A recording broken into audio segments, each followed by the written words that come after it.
నమస్కారం. వార్తలకు స్వాగతం. ముందుగా ముఖ్యాంశాలు.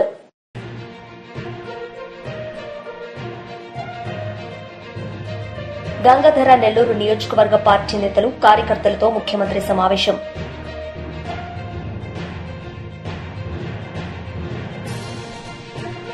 కేంద్ర మంత్రి కిషన్ రెడ్డి మీడియా సమావేశం. సీఎం రేవంత్ రెడ్డిపై ఫైర్.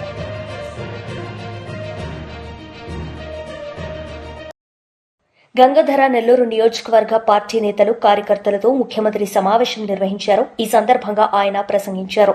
పోటీకి అర్హుడిని లేవు, నేను కూడా అర్హుడిని కాదు, ఆ సిద్ధాంతం తీసుకొస్తున్నా. మీ ఎమ్మెల్యేగా ఉండాలంటే ఒక పేజీని అడాప్ట్ చేసుకొని ఆ 60 మందిని 120 మందిని ఆయన బాగు చేసే పరిస్థితి రావాలి. అంటే గ్రాస్ రూట్ రిలేషన్స్ తెలియాలి. అదే సమయంలో రాష్ట్రంలో ఉండే ముఖ్యమైన నాయకత్వం అంతా బూత్ కమిటీ కానీ, యూనిట్ కమిటీ కానీ, క్లస్టర్ కమిటీ కానీ కన్వీనర్గా ఉండాలి. ఇక్కడ పర్ఫార్మెన్స్ ఉంటేనే ఆయనకు పదవి. పోటీ ఎమ్మెల్యేగానే చేయాలి, ఎంపీగానే చేయాలి, లేకపోతే ఒక దానికి ఆయన ఇన్ఛార్జిగానే ఉండాలి. వాళ్ళ బాధ్యత ఏంటి? అక్కడి నుంచి పంచాయత్, మండల్, జిల్లా, కాన్స్టిట్యున్సీ, రాష్ట్రం అంతా వరకు వాళ్ళందరూ అక్కడ కూడా ఉండొచ్చు. డబుల్ పొజిషన్ అంటే 3 పొజిషన్లు ఉంటాయి పార్టీలో. ఒకటి కంపల్సరీగా కేఎస్ఎస్లో ఉండాలి, 2 క్యూబ్స్లో కంపల్సరీగా అడాప్ట్ చేసుకోవాలి. ఎమ్మెల్యేలు, ఎంపీలు మాత్రం కేఎస్లు ఉంటే చాలు. మూడోది, ఎవరైనా సరే ఇమేజ్ కోసం పంచాయత్, మండల్, కాన్స్టిట్యున్సీ, రాష్ట్రం ఉంటారు. వీళ్ళకే, పార్టీకి సేవ చేసిన వాళ్ళకే గవర్నమెంట్ లో ప్రాధాన్యత ఉంటుంది. దాంట్లో ఎక్కడా సెకండ్ థాట్ లేదు. ఇక్కడికి వచ్చినప్పుడు నేను మొత్తం ఎమ్మెల్యేలు కానీ, నేను కానీ అందరం కూడా ప్రజలతో మమేకం అవుతా ఉంటాం. ఇక్కడ కూడా ప్రజా దర్బార్ పెట్టాం. దగ్గర ఒక 35 గ్రీవెన్స్ రిసీవ్ చేసుకున్నారు. ఒకసారి ఎవ్రీ 15 డేస్కి ఒకసారి అనుకుంటాను పెట్టమని చెప్పన్నాను. చెప్పి అవన్నీ తీసుకొని సింక్ చేయడమే కాకుండా అవన్నీ పరిష్కారం చేయాల్సిన అవసరం ఉంది. ఇక్కడికి వచ్చినప్పుడు కాన్స్టిట్యున్సీలో కూడా పర్సెప్షన్ కూడా మీకు ఎలక్షన్ ముందు ఒక మాట చెప్పాను నేను. సీట్లు ఎవరు అడగద్దండి, ఎవరు రికమెండ్ చేయొద్దండి.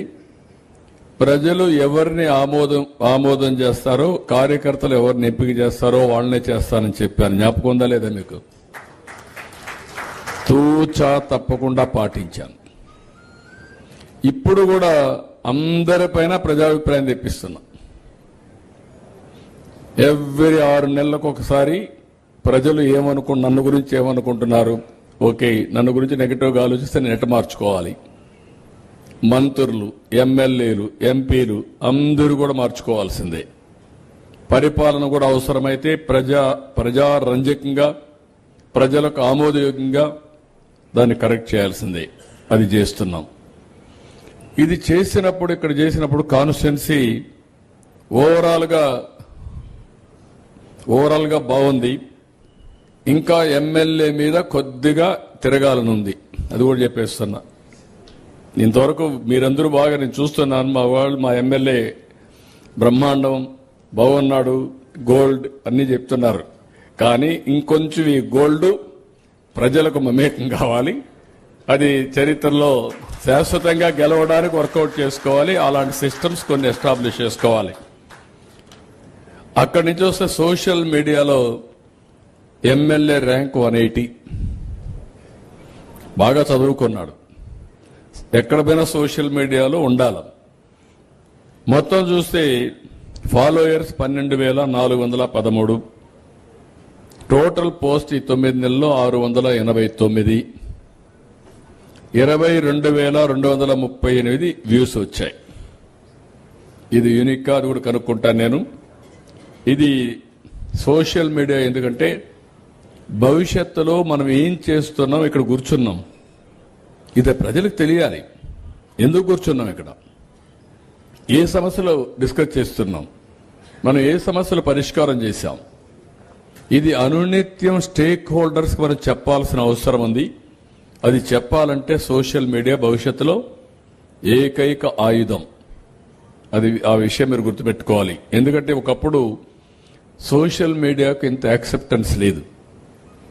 ఇప్పుడు ట్రూత్తో గాని కరెక్ట్గా పెట్టగలిగితే సోషల్ మీడియాకి చాలా వరకు పెనిట్రేట్ అవుతుంది, ప్రజల్లో కూడా విశ్వాసం పెరుగుతుంది. దాన్ని మీరు వర్కౌట్ చేయాల్సిన అవసరం ఉంది. యూట్యూబ్ అయితే. కేంద్ర మంత్రి కిషన్ రెడ్డి మీడియా సమావేశం నిర్వహించారు. ఈ సందర్భంగా పలు అంశాలపై ఆయన మాట్లాడారు.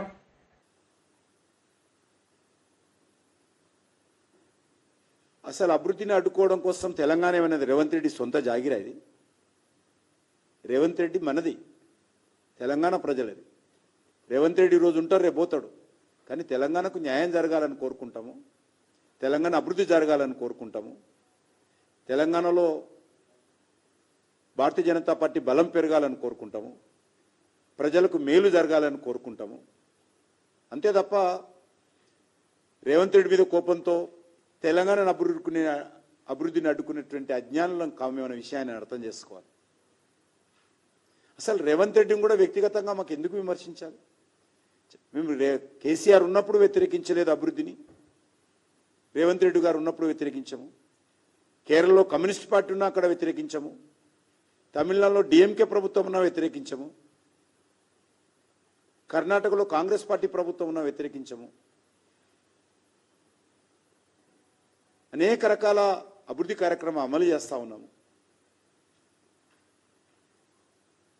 దేశంలో 7 టెక్స్టైల్ పార్కులు వస్తే ప్రధానమంత్రి గారితో మాట్లాడి ఒప్పించి తెలంగాణకు ఒక ప్రాజెక్టు తెచ్చాను.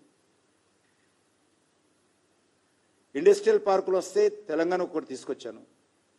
రీజనల్ రింగ్ రోడ్డు తెలంగాణ కోసం వచ్చింది. కానీ ఈరోజు ముఖ్యమంత్రి గారు వివరం ఎట్లుందంటే ఖాళీ పాత్రలు పెద్ద శబ్దం చేస్తాయి. రేవంత్ రెడ్డి గారి వివరం అట్లనే ఉంది. నేను విలువలకు ప్రాధాన్యత ఇచ్చే వ్యక్తిని, ప్రజల పట్ల విశ్వసనీయతకు కట్టుబడి ఉంటాను, నైతిక విలువలతో కూడినటువంటి రాజకీయాలకు ప్రాధాన్యత ఇస్తాను. అంతే తప్ప ప్రాజెక్టులు అడ్డుకోవడము ఇతరత్రో ఊహించడం కూడా కష్టం. నా తరఫున ఆ రకమైనటువంటి చర్యలు ఎవరైనా ఊహించడం కూడా తప్పే అని సందర్భంగా వహిస్తున్నా. అదే కాకుండా చిన్నప్పటి నుంచి కూడా ఒక సిద్ధాంతానికి కట్టుబడినటువంటి వ్యక్తిని కాబట్టి ఈ తాటాకు చప్పులకు భయపడే వ్యక్తిని కూడా కాదు. నేను తప్పు చేయనప్పుడు అసలే భయపడను. తప్పు జరిగితే ఒకవేళ పొరపాటున విధానం మార్చుకుంటాను తప్ప వైఫల్యాలను, అవాస్తవాలను, అసమర్థతను నా మీద రుద్దితే అది మంచిది కాదు. నా మీద రుద్ది తప్పించుకునేటువంటి కుట్ర రేవంత్ రెడ్డి గారు తన వైఫల్యాల నుంచి చేస్తా ఉన్నారు. నేను కానీ మా పార్టీ కానీ మేము గత పార్లమెంట్ ఎన్నికల్లో ఈరోజు దేశంలో అధికారంలో ఉన్నాం కాబట్టి ఏవైతే దేశ ప్రజలకు హామీ ఇచ్చామో దానికి కట్టుబడి ఉండి ప్రతి ఒక్కొక్క హామీ అమలు చేయాల్సినటువంటి బాధ్యత మాది. అమలు చేసి చూపిస్తాం, చేస్తూ ఉన్నాం. హామీల కట్టుబడి పనిచేస్తామని కూడా మనం చేస్తా ఉన్నాం.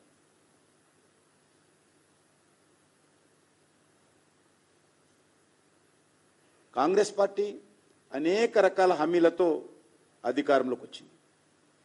వాటిని అమలు చేయాల్సినటువంటి బాధ్యత కాంగ్రెస్ పార్టీది. ఈరోజు అభయాస్తం పేరుతో ఇంత పెద్ద మేనిఫెస్టోలు ప్రకటించారు.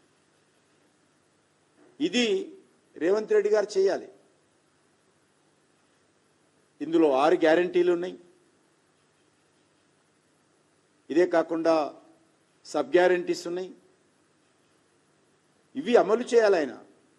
ఇది వదిలిపెట్టి ఈరోజు రాష్ట్రంలో నిరుద్యోగులకు నిరుద్యోగ భృతి వదిలిపెట్టి కేంద్రంలో నా మీద ఆరోపణలు చేస్తా ఉన్నారు.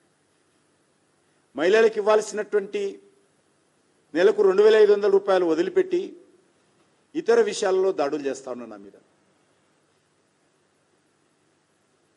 December 24 లోపల 2 లక్షల ఉద్యోగాలు భర్తీ చేస్తానని హామీ ఇచ్చిన వైఎస్ఆర్సీపీ ఎంప్లాయీస్ మరియు pensioners wing state president Nalamaru Chandrashekar Reddy press meet నిర్వహించారు. ఈ సందర్భంగా పలు అంశాలపై ఆయన మాట్లాడారు. మరి ఎన్నికల సందర్భంగా ఇచ్చినటువంటి హామీలతో చూస్తే మొదటగా సిపిఎస్ విధానంలో ఉన్నటువంటి ఉద్యోగస్తులని అదేవిధంగా సిపిఎస్ను జిపిఎస్ను పునఃసమీక్షించి ఒక ఆమోదయోగ్యమైనటువంటి పరిష్కారాన్ని మేము చేస్తామని చెప్పేసి ఎన్నికల సమయంలో చెప్పడం, దాని ఊసేరిన ఎత్తట్లా ఆ బడ్జెట్లో దాని గురించి ఎక్కడ ఈ సిపిఎస్ కానీ సిపిఎస్లో ఉంచుతామా, లేకపోతే గవర్నమెంట్ ఆఫ్ ఇండియా ఈ మధ్యన యూనిఫైడ్ పెన్షన్ స్కీమ్ అనేది ఒకటి తీసుకొచ్చింది, మరి దాంట్లో ఉంచుతారా, లేకపోతే సిపిఎస్ను రద్దు చేసి ఓల్డ్ పెన్షన్ స్కీమ్లోకి దాదాపుగా ఈ రోజున రాష్ట్రంలో 3 లక్షల పైగా ఈ యొక్క సిపిఎస్ స్కీమ్లో ఉన్నటువంటి ఉద్యోగస్తులందరూ కూడా బడ్జెట్ వస్తుంది, ఈ రోజు మా గురించి ఏదో చెబుతారు అని ఎదురు చూసి నిన్నంతా కూడా నిరుత్సాహానికి గురైనటువంటి సంఘటన. మరి దాంతోపాటు ఉద్యోగులకు మెరుగైనటువంటి పిఆర్సీని మేము ఇస్తాం మేము గెలిస్తే అని చెప్పి ఎన్నికల సమయంలో మరి వాగ్దానాలు చేసి మేనిఫెస్టోలో చెప్పి ఉద్యోగులను మభ్యపెట్టి ఓట్లు వేయించుకొని గెలిచిన తర్వాత అసలు ఆ పిఆర్సీ గురించి 9 నెలలు గడిచిపోయింది. ఇప్పటికీ 9 నెలలు అయినా కూడా పే రివిజన్ కమిషన్ని అపాయింట్ చేయాల. అపాయింట్ చేస్తే దాని గురించి మరి బడ్జెట్లో ఏమన్నా పెట్టారా అంటే బడ్జెట్లో పెడతారు, పిఆర్సీ మనకు వస్తుంది అని ఎదురు చూస్తున్నటువంటి ఉద్యోగ వర్గం అంతా కూడా విస్మయానికి గురయ్యారు. నిన్న చూస్తూ ఉంటే ఎక్కడా కూడా ఆ పిఆర్సీ అనే మాట ఎత్తలేదు. అంటే మీరు పిఆర్సీని అపాయింట్ చేస్తారా, లేకపోతే అసలు చెయ్యరా, పిఆర్సీ ఇస్తారా? మరి ఎన్నికల సమయంలో మీరు చెప్పినటువంటి మేనిఫెస్టోలో విషయంలో ఏమైనాయి అని చెప్పేసి కూడా ఈ రోజున ఉద్యోగులంతా కూడా ప్రశ్నిస్తున్నారు అని చెప్పేసి కూడా నేను ఈ సందర్భంగా తెలియజేస్తున్నా. ఆ యొక్క బడ్జెట్లో దీని ప్రస్తావన లేకపోవడం అనేది మమ్మల్ని చాలా బాధించింది అని చెప్పేసి కూడా నేను ఈ సందర్భంగా తెలియజేస్తా ఉన్నాను. అదేవిధంగా మధ్యంతర భృతి, ప్రభుత్వం వచ్చిన వెంటనే మేము మధ్యంతర భృతిని ఇస్తామని చెప్పారు, దాని ఊసే లేదు. దానికి సంబంధించి కూడా బడ్జెట్లో ఎక్కడ కూడా ఈ యొక్క మధ్యంతర భృతి ఉద్యోగస్తులకు సంబంధించి అసలు ఉద్యోగస్తులకు సంబంధించి ఏ విషయమో మెన్షన్ చేయలేదు. చాలా మంది చూశారు పిఆర్సీకి సంబంధించి ఐఆర్ గురించి దాంట్లో పెడతారు, బడ్జెట్లో పెడితే మనకు ఖచ్చితంగా ఈ ఫైనాన్షియల్ ఇయర్ లో మనకు వస్తుంది అనేటువంటి విషయంలో ఎక్కడా కూడా దాన్ని చేయలా. ఇంతకు ముందు ఉన్నటువంటి ప్రభుత్వం వైఎస్ జగన్మోహన్ రెడ్డి గారి ప్రభుత్వం ఆ రోజున మేము వస్తే ఐఆర్ 27% ఇస్తాము అని చెప్పిన తర్వాత ప్రభుత్వం వచ్చిన వెంటనే మన నెల లోపలనే దాన్ని 27% ఇచ్చినటువంటి ఘనత ఆ రోజు మరి జగన్మోహన్ రెడ్డి గారికి దక్కింది. అదే ఈ రోజు ఉన్నటువంటి కూటమి ప్రభుత్వం ఇచ్చినటువంటి హామీ మరి వచ్చిన వెంటనే ఇస్తాము ఐఆర్ అని చెప్పిన తర్వాత ఇంతవరకు దాన్ని ఊసే ఎత్తకుండా ఏమి చేయకుండా బడ్జెట్లో పెట్టకపోవడం అనేది చాలా బాధాకరం అని చెప్పేసి కూడా నేను ఈ సందర్భంగా తెలియజేస్తా ఉన్నాను. అదేవిధంగా మేము 1వ తారీఖునే శాలరీస్ పెన్షన్స్ ఇస్తాం ఉద్యోగస్తులకి పెన్షనర్స్కి అని చెప్పడం. మొన్న కూడా ముఖ్యమంత్రి గారు మరి శాసనసభలో మాట్లాడుతూ చెప్పారు ఉద్యోగస్తులందరికీ. మాజీ మంత్రి కేటీఆర్ సమక్షంలో బీఆర్ఎస్ పార్టీలో వివిధ పార్టీల నాయకులు చేరారు. ఈ సందర్భంగా ఆయన మాట్లాడారు. అసలు ఎక్కడికక్కడ మీరు ఇట్లా తెరుసుడాల్సిన ఇట్లా పైసలు బయటకు వస్తాయని చెప్పిండు. పడ్డాయా పైసలు? మరి టకీమని పడ్డాయా? చెల్లె మీకు 2500 పడ్డాయా? పడ్డాయా అయింది మీకు? శంకర్పల్లిలోకి యాదనగిరి ఏమైనా ఇచ్చిండేమి? ఏమి లేవుగా. టకీమని 2500 దిక్కులేవు. ముసలోళ్ళకు పెన్షన్లను ఆశ పెట్టిండు. ఏమన్నాడు ముసలోళ్ళకు? కేసీఆర్ ముసలోనికి ఇస్తుండు, లేకపోతే ముసలవ్వకి ఇస్తుండు, మీరు నాకు గుద్దుండ్రి, గుద్దుతే ముసలోనికి 4000, ముసలవ్వకు 4000, ఇంట్లో ఇద్దరు ఉంటే ఇద్దరికి 4000 ఇస్తా అని చెప్పిండు. పడుతున్నాయా మరి? టకీమని 4000, టాకీ లేదు టుకీ లేదు. మళ్ళీ రైతులకు చెప్పిండు కేసీఆర్ 10,000 ఇస్తుండు బిచ్చం ఇచ్చినట్టు, నేను 15,000 ఇస్తా అన్నాడు. వచ్చిందా 15,000 కన్నా? రైతు కూలీలకు 12,000 అన్నాడు. ఇక మా ఆడబిడ్డలకు కొద్దిగా బంగారం సెంటిమెంట్ ఉంటుంది కదా, దాన్ని పట్టి ఏం చేసిండు? కేసీఆర్ ₹1,00,000 ఇస్తాడు. అది కూడా ఎప్పుడు ఇస్తుండు కేసీఆర్? పిల్లలు పుట్టినకి ఇస్తుండు. మీరు నాకు ఓటెత్తే లగ్న పత్రిక పెట్టుకోగానే తులం బంగారం ఇస్తా అని చెప్పిండు. వచ్చిందా తులం బంగారం? వాళ్ళకన్నా తులం బంగారం. మరి బంగారం షాపులో నమ్ముతలేరా? ముఖ్యమంత్రికి బంగారం దొరుకుతలేదా? పతారలేదా? మొత్తానికైతే ఈ రాష్ట్రంలో ఈలనాలనని కాదు, అందరు కొంప ఉచ్చుకున్నాడు. రైతులను మోసం చేసిండు, మహిళలను మోసం చేసిండు, ముసలోళ్ళను మోసం చేసిండు, ఉద్యోగస్తులను మోసం చేసిండు, నిరుద్యోగ పిల్లలను మోసం చేసిండు. మా శంకర్పల్లి మండలంలో పాపం ఇదివరకు కేసీఆర్ గారు ఉన్నప్పుడు భూముల మీద వ్యాపారం చేసుకొని రియల్ ఎస్టేట్లో కొంత సంపాదించుకున్న తమ్ముళ్ళు చాలామంది ఉన్నారు. ఇవాళ వాళ్ళ పరిస్థితి కూడా అధ్వానం అయిపోయింది. మొన్న మీరు చూడొచ్చు, కొంపల్లిలో ఒక రియల్ ఎస్టేట్ వ్యాపారి వేణుగోపాల్ రెడ్డి అని చెప్పి ఆత్మహత్య చేసుకున్నాడు. ఈ ప్రభుత్వం వచ్చినాక హైడ్రా పేరు మీద పేదవాళ్ళ కొంప ఉచ్చుకొని పేదవాళ్ళ మీద పడి వాళ్ళ ఇల్లు గులగొడతాడు. మూసి అంటాడు. మూసి మీకు పాలమూరు రంగారెడ్డి ఎత్తిపోతల పథకం ద్వారా మన చేవెళ్లకు, మన శంకర్పల్లికి, అదేవిధంగా మన ఉమ్మడి రంగారెడ్డి జిల్లాకు నీళ్లు తెచ్చేందుకు కేసీఆర్ గారి నాయకత్వంలో ఆనాడు మనం పనిచేస్తుంటే ఇదే కాంగ్రెస్ వాళ్ళు కేసులేసి ఆపింది. ఇదే కాంగ్రెస్ వాళ్ళు ఆనాడు ఎక్కడోళ్ళు అక్కడ కోట్లకు పోయి ఇది చక్కగా లేదు, అది చక్కగా లేదు, ఇది వంకర్ ఉంది, అది టింకర్ ఉందని చెప్పి కోట్లకు పోయి ఆపే ప్రయత్నం చేసింది. అయినా 90% పనులు పూర్తి చేసినాం. 90% పనులు పూర్తయినా పాలమూరు రంగారెడ్డి పథకానికి మొత్తం రిజర్వాయర్ తయారైంది. ఈయన చేయాల్సిందల్లా రేవంత్ రెడ్డి గారు కాలువలు దవ్వాలి, నీళ్లు తీసుకురావాలి. ఆడికెళ్ళి శ్రీశైలంకి వెళ్ళి మన చేవెళ్ళ దాకా నీళ్లు తెచ్చే సౌలతు ఇంకొక 10 పైసలు ఖర్చు పెడితే, 90 పైసలు కేసీఆర్ ఖర్చు పెట్టిండు, ఒక 10 పైసలు ఖర్చు పెడితే మీకు నీళ్ళు వస్తాయి. కానీ ఆయనకు అది ఇష్టం లేదు, ఆ నీళ్ళు ఇయ్యడట. కానీ మూసీ చేస్తారట, మూసీని సుందరవనం చేస్తారట. ఏది వికారాబాద్ అడవులల్లా మొదలయ్యే మూసీని కిందికి తీసుకుపోయి మూసీని నందనవనం చేస్తా, అద్భుతం చేస్తా అని చెప్పి రేవంత్ రెడ్డి గారు అంటున్నారు. నేను అడుగుతా ఉన్నా, మూసీతోని పారే ఎకరాలెన్ని, మూసీతోని సాగయ్యే ఎకరాలెన్ని, దాంతో బాగయ్యే రైతులు ఎంతమంది, మూసీ వల్ల సృష్టించే సంపద ఎంత, దీనివల్ల ఏం జరుగుతుంది, ఈ రాష్ట్రానికి ఈ నగరానికి లాభం ఏంది అంటే సమాధానం చెప్పడు. ఎందుకంటే ఆయనకు స్పష్టత ఉంది. 90 పైసలు ఆల్రెడీ అక్కడ ఖర్చు పెట్టినాం పాలమూరు రంగారెడ్డి పోతల పథకంలో. అది పూర్తి చేస్తే కూడా రేవంత్ రెడ్డికి పైసలు రావు, కమిషన్లు దొరికాయి. అందుకే ఏం చేయాలి? మూసీ అని ఒక రంగుల సినిమా, రంగుల కళ చూపెట్టి దానిలో 1,50,000 కోట్లు ఖర్చు పెట్టి అందులో ఒక 50,000 కోట్లో 70,000 కోట్లో దండుకోవాలి, ఢిల్లీ పెద్దలకు పంపించాలి, నా కుర్సీ కాపాడుకోవాలనే ఒకే ఒక్క తాపత్రయంతో, ఢిల్లీకి మూటలు పంపాలనే ఒకే ఒక్క తాపత్రయంతో ఈ ముఖ్యమంత్రి గారు పనిచేస్తూ ఉన్నారు. ఆలోచన చేయండి మీరు దయచేసి. మన ఉద్యమ కాలంలో నీళ్లు, నిధులు, నియామకాలు అని మాట్లాడినాం. నీళ్లు, నిధులు, నియామకాలు. కేసీఆర్ నాయకత్వంలో నీళ్ల విషయంలో ఇంటింటికి మంచిళ్ళు తెచ్చుకున్నాం. నీళ్ల విషయంలో గోదావరిలో, కృష్ణలో ఇటు కాళేశ్వరం కట్టుకున్నాం, 100% పూర్తయింది. అటు పాలమూరు రంగారెడ్డి 90% పూర్తయింది. దగ్గర న్యాయం చేసే ప్రయత్నం చేసినాం. వ్యవసాయ విస్తరణ జరిగి భారతదేశంలో ఇవాళ పంజాబ్ను, హర్యానాను తలదన్ని మన తెలంగాణ వరి వండి చుట్ల, బియ్యం వండి చుట్ల నెంబర్ 1 అయిందంటే అగో నీళ్ల విషయంలో జరిగిన న్యాయమే దానికి కారణం. నిధుల విషయానికి వస్తే కేసీఆర్ గారు ఎన్నడో చెప్పిండ్రు, మన తెలంగాణ మనకైతే. జనసేన ఆవిర్భావ సభ నిర్వహణ కమిటీలతో నాదెండ్ల మనోహర్ సమావేశం నిర్వహించారు. ఈ సందర్భంగా ఆయన పలు సూచనలు చేశారు. లీడర్ అటువంటి నాయకత్వం ఆయనలో ఉంది. ఎందుకంటే స్వార్థం లేని నాయకత్వం. స్వార్థం ఉంటే రకరకాలుగా డిస్టర్బెన్స్ వస్తూ ఉంటాయి. స్వార్థం లేని నాయకత్వం కాబట్టి ఆ నాయకత్వాన్ని చూసి మనం ముందుకెళ్ళాలి. ప్రతిరోజు మనందరం కలుసుకుందాం. ఇక్కడే కాకినాడలో ఒక కంట్రోల్ రూమ్ ఏర్పాటు చేయబోతున్నాం. దీని వెనకాలే ప్రతిరోజు మనం మానిటర్ చేసుకుందాం. వాట్సాప్ గ్రూపులు ఏర్పాటు చేసుకోండి మీ కమిటీలన్నీ కూడా. మీకు ఎప్పుడు ఏ సమయంలో మీకు ఒక డౌట్ ఉన్నా కూడా మీరు హరిప్రసాద్ గారినో చక్రవర్తి గారినో మీరు కాంటాక్ట్ అవ్వండి. గ్రౌండ్ ఏర్పాట్లన్నీ మన కేకే గారు వాళ్ళ బృందం అంతా కూడా కష్టపడతారు. టెక్నికల్గా, విజువల్గా, ఫిజికల్గా మనం చేసే అరేంజ్మెంట్స్ గతంలో ఏ ఆవిర్భావ దినోత్సవం కన్నా అద్భుతంగా చేయబోతున్నాం. దానికి మీరందరూ కూడా సహకరించాలి. సమయం తక్కువ ఉంది.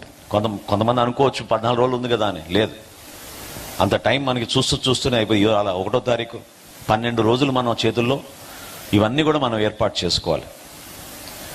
వివిధ పార్లమెంటు కోఆర్డినేటర్స్ ఎవరైతే నియమించారో వాళ్ళందరినీ నేను రిక్వెస్ట్ చేస్తున్నాను, మీరు ఒక ప్రణాళిక సిద్ధం చేసుకోండి.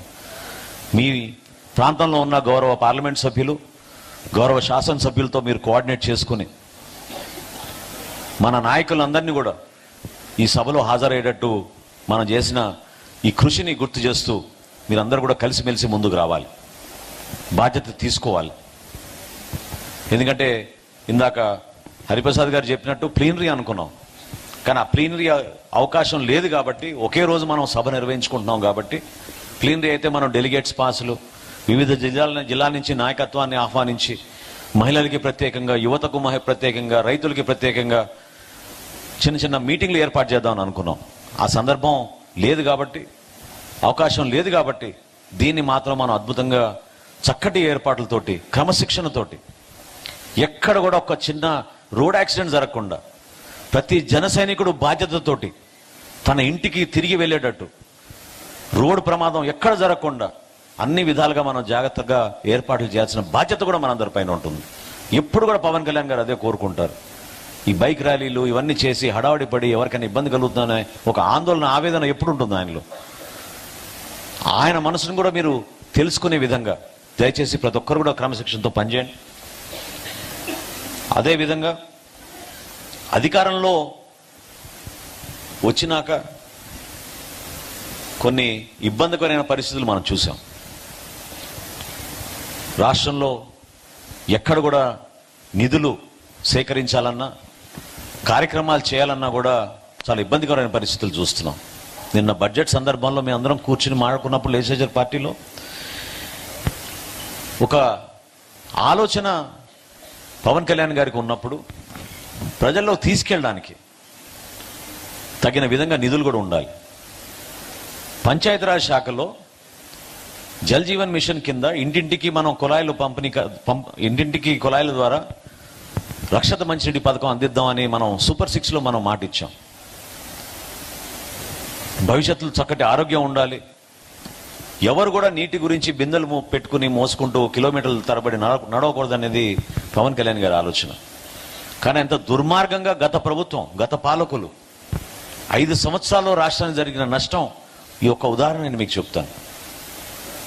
కేంద్ర ప్రభుత్వం కేటాయించిన 14,500 కోట్ల రూపాయలని జల్ జీవన్ మిషన్ కోసం ఉపయోగించుకోకుండా కేవలం 2,250 కోట్ల రూపాయలు వాళ్ళు ఉపయోగించారు.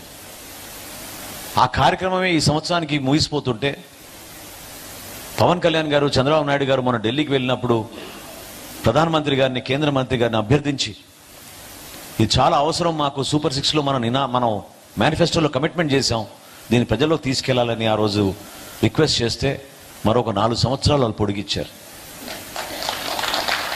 అంటే చూడండి ఒక్కసారి, ఒక్క ఛాన్స్ అన్న వ్యక్తి ఏ విధంగా రాష్ట్రానికి ఇంత నష్టం కలిగించాడో మీరు చూడండి.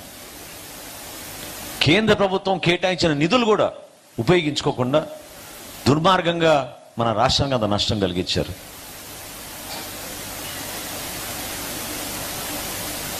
పెద్దలు మాజీ మంత్రి శ్రీనివాస్ గౌడ్ మీడియా సమావేశం నిర్వహించారు. ఈ సందర్భంగా ఆయన మాట్లాడారు. ఈ సందర్భంలో కూడా ఎదురు తిరిగి ఏ రకంగా సమాధానం చెప్పిన ఆ రోజుల్లో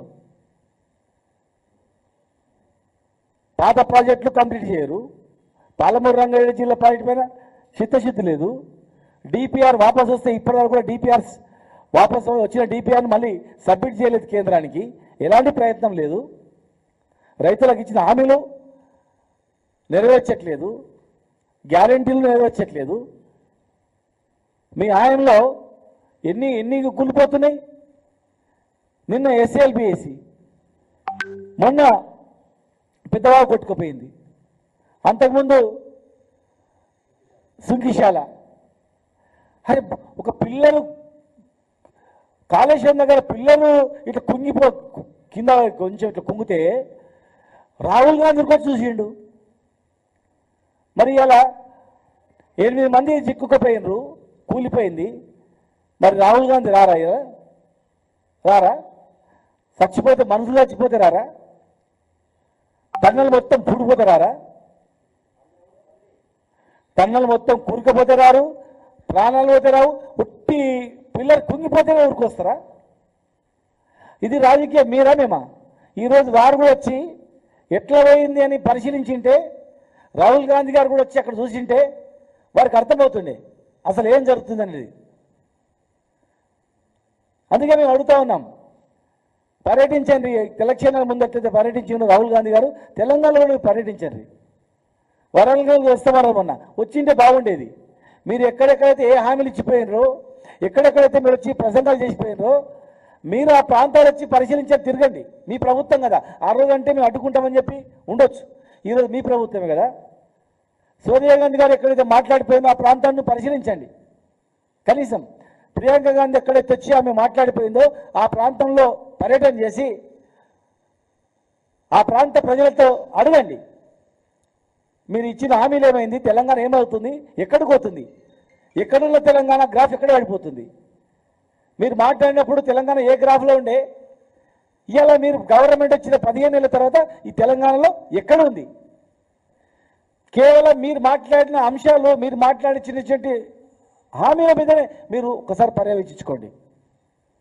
ఇది పద్ధత అనేది. హరీష్ రావు గారు కాళేశ్వరం ప్రాజెక్టు గురించి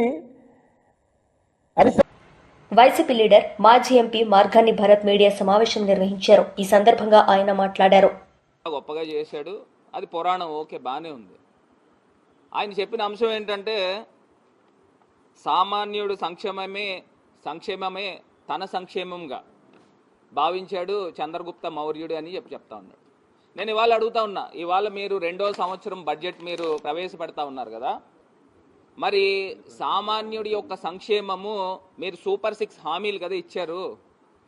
సూపర్ 6 హామీలకి నిమిత్తము మీరు బడ్జెట్లో ఎందుకు ప్రవేశపెట్టలేదు అని నేను ఇవాళ సూటిగా ప్రశ్నిస్తా ఉన్నాను ప్రభుత్వాన్ని.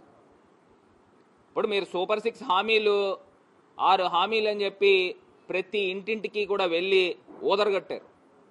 ఏమని చెప్పుకున్నారండి ఆయన? ప్రతి ఇంటింటికి కూడా వెళ్ళి ఏమని చెప్పాడనంటే, రైతులకి అన్నదాత సుఖీభవ కిందన 20,000 రూపాయలు ఇస్తానని చెప్పాడు. మరి 20,000 రూపాయలు లాస్ట్ బడ్జెట్లో కూడా పెట్టారు వీళ్ళు. బడ్జెట్లో అంకిల గారెడ్డి బాగానే ఉంది, కానీ ఇవాళ మీరు లాస్ట్ బడ్జెట్లో 20,000 రూపాయలు ప్రతి రైతన్నకి ఇస్తాను, 55 లక్షల మంది రైతన్నలు ఉన్నారు కదా, మరి లాస్ట్ బడ్జెట్లో పెట్టింది మీరు ఎందుకు ఇంప్లిమెంట్ చేయలేదని వాళ్ళు మేము ప్రశ్నిస్తున్నాం. రాష్ట్రంలోని ఇండస్ట్రియల్ ట్రైనింగ్ ఇన్స్టిట్యూట్స్ ను అడ్వాన్స్ టెక్నాలజీ సెంటర్లుగా తీర్చిదిద్దుతున్న పనుల పురోగతిపై ముఖ్యమంత్రి రేవంత్ రెడ్డి గారు ఆరా తీశారు. టాటా టెక్నాలజీస్ సహకారంతో ఐటీఐలను ఏటీసీలుగా ఆఫ్ గ్రాడ్యుయేషన్ పనులపై ముఖ్యమంత్రి గారు కార్మిక శాఖ ఉన్నత స్థాయి అధికారులతో సమావేశంలో సమీక్షించారు. వార్తలు ముగించే ముందు ముఖ్యాంశాలు మరోసారి.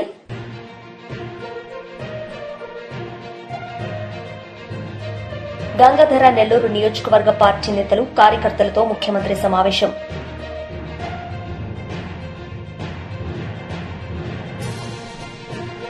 కేంద్ర మంత్రి కిషన్ రెడ్డి మీడియా సమావేశం. సీఎం రేవంత్ రెడ్డిపై ఫైర్.